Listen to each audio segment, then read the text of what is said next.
చూడండి, ఆ రాజుకి 3 మంత్రులు ఉన్నారంట. ఎంతమంది ఉన్నారమ్మా? 3 మంత్రులు ఉన్నారంట. 3 మంత్రులు అన్నాడంటే, ఒరే అలాగా చాలా ఫలములు ఉన్న తోట అవన్నీ ఉన్నాయి కదా, చెట్లు అవన్నీ ఉన్నాయి కదా, కాయలు తినే కాయలు, ఆ వెళ్ళి కాయలు కోసుకురండిరా అని 3 సంచులు ఇచ్చాడంట. 3 సంచులు ఇస్తే ముగ్గురు వెళ్ళి ఏం చేసి చెప్పనమ్మా, ఇది చాలా ఎప్పుడు దాకా ఎలాగన్నా నాకు తెలియదు, ఈ మాట కూడా దేవుని స్తోత్రం అని ఒక మంత్రి ఏం చేశాడంటే చక్కగా సంచి నిండా శ్రేష్టమైన కాయలు, ఆ తినే రుచికరమైన కాయలు సంచి నిండా కోసాడంట. రెండో వాడు చూస్తాడేంటి, అన్ని చూస్తాడు, కింద నుంచి పైకి చూస్తాడేంటి అని చెప్పి కిందేమో రాళ్ళు ఎట్టి పైనేమో కాయలు ఎట్టాడు. ఆడో సంచి తెచ్చుకున్నాడు. మూడో వాడు ఆయనకి అంత ఖాళీ ఉంటుంది ఇటు రాజుగారికి, ఆ చూడడం తెచ్చాడంటే ఓకే అక్కడ ఇట్ట అంటాడని ఆడన్ని సంచి నిండా రాళ్ళే తెచ్చాడంట. సంచి నిండా సగం రాళ్ళు సగం చెత్త అమ్మ రోడ్డు మీద పాడేసే కాగితాలు నేరే సంచి నింపేసాడు. తెచ్చాడు అంటండి. తెచ్చి ఏం చేశాడంటే అక్కడ అయ్యగారు వందాలండి, నమస్కారం సార్ అంటే, అయ్యారా సంచులు తెచ్చారా? తెచ్చామండి. అయితే ఆ సంచులు ఇచ్చుకొని అక్కడ సైనికులతో 3 జైలు వేసామన్నాడంట. ఏమన్నాడు? ఈ 3 జైలు వేసామన్నాడండి. జైలు వేసి అన్నాడని తెచ్చుకొని, ఈ 4 రోజులు జైలు వేసండి, ఈ 4 రోజులు మీరు తెచ్చుకున్న కాయలు మీరే తినని అన్నాడంటే. అమ్మేటేనండి 14 గారు కూడా అందరేనండి. ఇప్పుడు మీరు తెచ్చుకున్న కాయలు మీరే తినండి అన్నాడు. అయితే ఇప్పుడు అమ్మాయి ఈ 3 సంచులు ఇచ్చుకుని 3 జైల్లోకి వెళ్ళిపోయాడు. ఇప్పుడు చక్కగా ఫుల్గా మంచి కాయలు తెచ్చుకున్నవాడు నెలంతా గెస్ట్ హౌస్ లో ఉన్నట్టు, అమ్మ సీఎం గెస్ట్ హౌస్ లో ఉన్నట్టు చక్కగా ఏం పని లేదు, ఇంకా తింటున్నాడు పడుకుంటున్నాడు హాయిగా. 4 రోజులు పిక్నిక్ వెళ్ళినట్టు గడిపేసాడు. రెండో కూడా ఉన్నాడు, వాడు సగం కాయలు తిన్నాడు, సగం రోజులే వచ్చినాయి. వాడు ఇంకేం తింటాడు?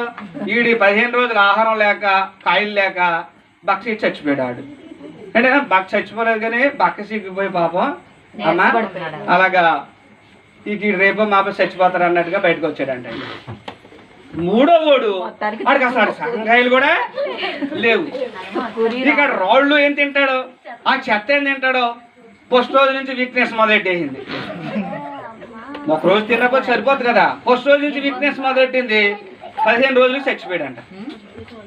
ఇప్పుడు ఈ 3 ఒకడు ఆరోగ్యముగా ఆనందంగా ఉండడానికి, రెండో వాడు సగం ఆరోగ్యంగా ఉండి మిగతా చిక్కుపోయి బక్క చిక్కుపోవడానికి, మూడో వాడు అందులో చచ్చిపోవడానికి కారకులు ఎవరు? వాళ్ళే కారకులు. ఏది చేస్తావో అదే నీ మీదకి వస్తుంది, ఏం చేసుకుంటావో అదే నీ మీదకి వస్తుంది. అతడు ఏం చేసుకున్నాడో చక్కగా శ్రేష్టమైన కాయలు. అమ్మ పిల్లలారా పెద్దలారా, నువ్వు ఏం చేస్తావో అది నీ మీదకి వస్తుంది. వాడేం చక్క 4 రోజులు చక్కని కాయలు తెచ్చుకున్నాడో మంచి చేసుకున్నాడు, తనకు మంచి జరిగింది. రెండో వాడు చచ్చిపోయాడు. ఇప్పుడు మూడో వాడు చనిపోయాడు. నువ్వు ఏది ఇత్తుతావో అదే వస్తావు. నువ్వు మంచి ఇత్తుకున్నావు అనుకో నీకు మంచి జరుగుతుంది భవిష్యత్తులో. అమ్మా చదువుకున్న పిల్లలు మీరు ఉన్నారు, మీరేం చేసుకోవాలి, బాగా చదువుకుంటే నువ్వు బాగా చదువుకొని ఆసక్తి కలిగి చదువుకొని నీ భవిష్యత్తు మీద దృష్టి పెట్టావనుకో నీకు భవిష్యత్తు చాలా దీవెనకరంగా ఉంటుంది. హల్లెలూయా. సగం చదివేవనుకో సగం మార్కులు వస్తాయి. వాడు ఉద్యోగానికి పనిచేయ కూలి పనికి పని చేయకుండా పోతావు. అసలు చదవలేదనుకోండి, అన్ని రాళ్ళేననుకోండి, అంత చెత్తననుకోండి, దేనికి పని చేయదు. అలాగే భక్తిలో కూడా అంతే. భక్తిలో కూడా నీ భక్తి ఎలా చేస్తున్నావు? శ్రేష్టమైన భక్తి చేస్తున్నావా? నీ భక్తి ఎలా చేస్తున్నావో నీకు భక్తికి తగ్గట్టే నీకు ఆశీర్వాదం వస్తుంది, పరలోక రాజ్యము వస్తుంది. సగం భక్తి సగం రాళ్ళలాగా లేదా పూర్తిగా ఇంకా పాపమే లేదా పూర్తిగా చెత్త అనుకుంటే నీకు చెత్త మిగులుతుంది, నీ శాపమే మిగులుతుంది. చివరికి నిత్య నరకమే వెళ్ళిపోతావు. ఈ 3లో నువ్వు ఎలాగొన్నావు చూసుకో ఒకసారి. ఈ 3లో నువ్వు ఎలాగొన్నావు? ఒకవేళ రెండో వాళ్ళో మూడో వాళ్ళో అలా ఉంటే ఫోన్లే తీసే, ఇప్పుడన్నా మొదటి వాళ్ళగా మారు. దేవుడి మాటలు దీవించను కాక.